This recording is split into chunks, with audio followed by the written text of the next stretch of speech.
UPSC का member या उसका अध्यक्ष जब अपना जॉब छोड़ेगा तो दूसरा सरकारी नौकरी नहीं कर सकता है। उसको हटाना खिलवाड़ समझ गए। 10 गो क्वेश्चन चाहिए, मंगा लेगा कितना, 250 क्वेश्चन। यूपीएससी का क्वेश्चन नहीं लीक होता। यूपीएससी वाले हर जिला के डीएम को फोन करेंगे। यूपीएससी के जो अध्यक्ष होते हैं ये सेना के कोई बहुत बड़े अधिकारी होते हैं या पहले से कोई ईमानदार आईएएस अधिकारी को ही प्रमोट करके क्या बनाया जाता है, यूपीएससी का चीफ बना दिया जाता है। क्या बना दिया जाता है? यूपीएससी का चीफ हेड बना दिया जाता है। अब वो अपने अंडर में कई अन्य यूपीएससी मेंबर को रखता है, वो उसके नीचे कुछ क्वेश्चन सेट करने वाले को रखते हैं। अब वो लोग क्वेश्चन डिजाइन करते हैं। सपोज करिए कि कोई क्वेश्चन यूपीएससी में 15 क्वेश्चन पॉलिटी का पूछना है। 15 क्वेश्चन किसका पूछना है? पॉलिटी का।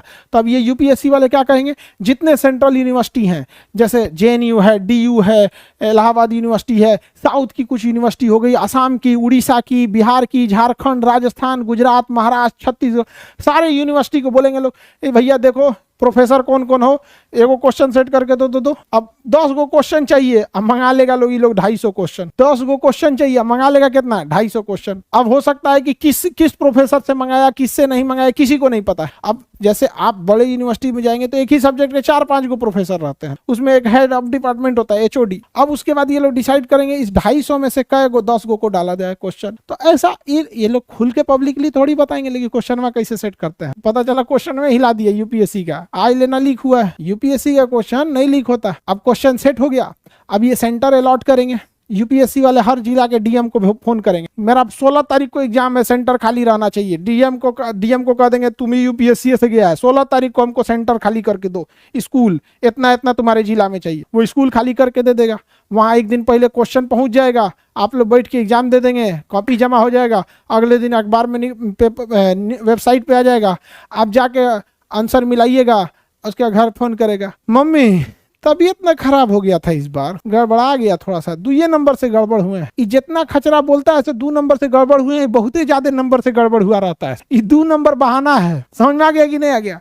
कहेगा तो 2 नंबर से छूट गया, कई को तो कहेगा आधा नंबर से, उससे थोड़ा 25-30 पीछे है। कुछ रियलिटी में 1-2 नंबर से छटते हैं, लेकिन ज्यादातर इसे जो खचरा बहाना बनाता है कि ये गड़बड़ा गया, तबीयत ठीक नहीं था, कहा बोले हम एकदम हमको कोरोना जैसा फील हो रहा था, एग्जाम में उल्टी होने लगा, हम कहा कहें, हम एग्जाम सेंटर में पर लेट से पहुंचे थे, आधा घंटा लेट हो गया ना तो कुल क्वेश्चन में बना दिए रहते। जो भी बहाना आपको बनाना होगा बनाइएगा, नहीं तो रिजल्ट आ गया तो फर्स्ट क्लास। यहाँ पे मेंस की तैयारी कीजिए, मेंस लिखिए, इंटरव्यू दीजिए। आपको यूपीएससी का ऑफिस जो है वो दिल्ली में मिलेगा। यूपीएससी का हेड ऑफिस कहाँ मिलेगा? दिल्ली में। जब आप यूपीएससी का एग्जाम दीजिएगा, पीटी पास कीजिएगा, मेंस पास कीजिएगा, तब आपको इंटरव्यू के लिए इसके ऑफिस में बुलाया जाएगा, यूपीएससी के ऑफिस। और वहां आप बाहरवा खड़ा होकर फोटो खिंचवाइएगा।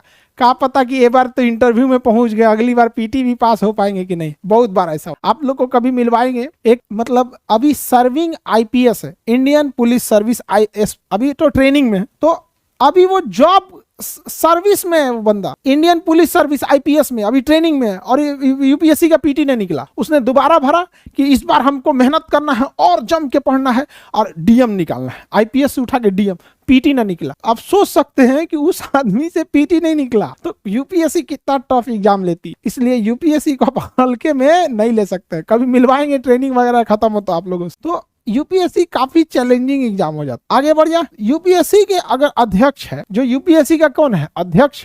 इसी के अंडर में सब लोग काम करते हैं। यूपीएससी के क्या होते हैं? अध्यक्ष जो होते हैं। अगर केंद्र सरकार यूपीएससी के अध्यक्ष को मिला ली कि तुम मेरे अंडर में आओ, कुल विधायक लोग को बना दी डीएम, जा पेपर लीक कर, तब तो गड़बड़ हो सकता है। ऐसा हो सकता है कि नहीं हो सकता अगर मिल गया। इसलिए जरूरी ये है कि इसको सुरक्षा दिया जाए। तो नियम ये है कि इसे हटाने के लिए, यूपीएससी के अध्यक्ष को हटाने के लिए, यूपीएससी के अध्यक्ष को हटाने के लिए सुप्रीम कोर्ट में जाके कहना पड़ता है, और सुप्रीम कोर्ट में मुकदमा दायर करना पड़ता है सरकार को, और सुप्रीम कोर्ट के जज के आगे सरकार को यह बात साबित करनी होती है कि यह अधिकारी, यह यूपीएससी का अध्यक्ष काबिल नहीं है। तो सुप्रीम कोर्ट के अध्यक्ष, सुप्रीम कोर्ट के जज पूछेंगे, तो सरकार, मंत्री जी, बड़का भारी काबिल आप ही हैं क्या? बताइए तो कहाँ गड़बड़ किए हैं, कहाँ इनकी काबिलियत में शक है, अब बताओ। यूपीएससी का जो एग्जाम दिया होगा वही ना डीएम और एसपी बना होगा, और जो 10 साल या 20 साल 30 साल डीएम एसपी के पद पर रहा होगा, तब जाके उसको जिला से हटा के कमिश्नरी दिया गया होगा, सचिवालय दिया गया होगा, सेंट्रल डिपार्टमेंट दिया गया होगा, आईबी हुआ होगा, या फिर बीएसएफ में दिया गया होगा। इधर उधर घुमाने के बाद में प्रमोशन ले आके आईपीएस उसको बनाए होंगे यूपीएससी का अध्यक्ष, यूपीएससी का उसको हटाना खिलवाड़ समझ गए। अरे एक तो नयका आईपीएस आपको सुना देगा बढ़िया से, तू तो वो हटने वाला है। सुप्रीम कोर्ट तो बढ़िया बढ़िया लोग का बुखार उतार देता है। पता चला गए थे साबित करने के चक्कर में और उल्टे 4 को सुप्रीम कोर्ट फटकार लगा के फेंक देगा, भाई यहाँ से बकलवा कहीं का, आता जाता कुछ है नहीं, आए हैं यूपीएससी के अध्यक्ष को हटाने के लिए, निकलो यहाँ से। समझ में आ गया कि नहीं? सुप्रीम कोर्ट बढ़िया बढ़िया लोग को उनको हैसियत दिखा देता है सुप्रीम कोर्ट, उसके आगे सुप्रीम कोर्ट के आगे किसी का नहीं चलता है। रियल पावर अगर किसी के पास है तो न्यायपालिका में, लेकिन फिर वही है कि न्यायपालिका एक कोर्ट के अंदर ही है, जो कुछ है बाहर कुछ नहीं है। इसमें एक और बात कहा गया है, जो यूपीएससी का अध्यक्ष रहा है, यूपीएससी का जो मेंबर रहा है, देखिए 10-20 मेंबर रहेंगे जैसी जरूरत है, और उसके ऊपर अध्यक्ष रहेगा। अब यही लोग हैं, ध्यान से समझिए, जो यूपीएससी का अध्यक्ष है और जो मेंबर है, ये ऑलरेडी बहुत सीनियर आईएएस अधिकारी या बड़े बड़े अधिकारी होते, और यही लोग नए नए यूपीएससी का जो मेंस लिख के इंटरव्यू में पहुंचा रहता है, उनका इंटरव्यू लिए रहता और नंबर देते हैं तो वो लोग पास होते। इसलिए कहा गया है कि अगर यूपीएससी का सदस्य या अध्यक्ष यहां से छोड़ता है अपना नौकरी, तो दूसरी किसी सरकारी नौकरी को नहीं कर, दूसरी किसी सरकारी नौकरी को नहीं कर। समझ में आ गया? यूपीएससी का मेंबर या उसका अध्यक्ष जब अपना जॉब छोड़ेगा तो दूसरा सरकारी नौकरी नहीं कर सकता है। क्यों नहीं कर सकता है? आज एक बताइए, यूपीएससी का उच्च अध्यक्ष है, वो ही इंटरव्यू लिया है तो नंबर अच्छा दिया है तो कोई डीएम बना है, नंबर थोड़ा सा कम दिया है तो आईपीएस बना है, थोड़ा सा इसे दिया ये बना है, अब पता चला वो नौकरी छोड़ के कहीं एसएससी का